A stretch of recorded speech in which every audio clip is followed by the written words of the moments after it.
सिंधे गुट ने उनके स्टूडियो में तोड़फोड़ की, नुकसान पहुंचाया। देखिए, कुछ समझ में नहीं आ रही महाराष्ट्र सरकार ये। इतनी बड़ी फिल्म इंडस्ट्री है, वहां पे आय का स्रोत है, लाखों लोगों का रोजगार है।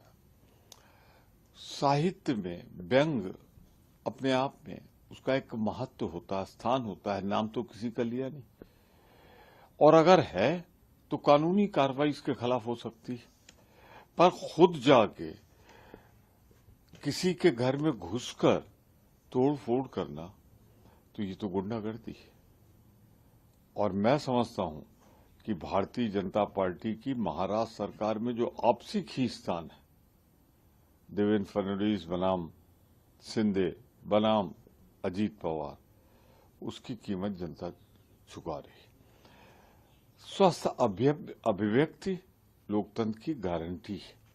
उसमें अगर किसी को कोई आपत्तिजनक लगता है तो अदालत का दरवाजा खड़ा है। ये तो फासिज्म है, ये तो तानाशाही है, ये तो गुंडागर्दी है। बात तो महाराष्ट्र क्या, पूरे देश में वो कहीं भी घूम कर दिखा दे, उन्हें फ्रीली घूमने नहीं दिया जाएगा, उनके चेहरे पे कालिख पोत दी जाएगी। मैं फिर कह रहा हूं, फासिज्म, तानाशाही।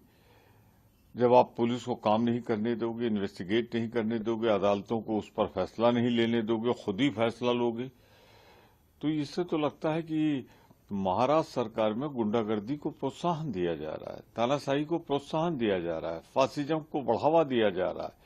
और ये जो जंग है शिंदे बनाम फडणवीस, उसकी कीमत महाराष्ट्र की जनता चुका रही है। इधर सर, वक्फ, आपके साथी और पार्टी के सांसद इमरान मसूद ने कहा है कि कांग्रेस जेपीसी में डटकर वक्फ के खिलाफ लड़ती रही है, और ऐसा लग रहा है जैसे धार्मिक संस्थानों और धार्मिक ग्रंथों को ध्वस्त करने की सरकार कोशिश कर रही है।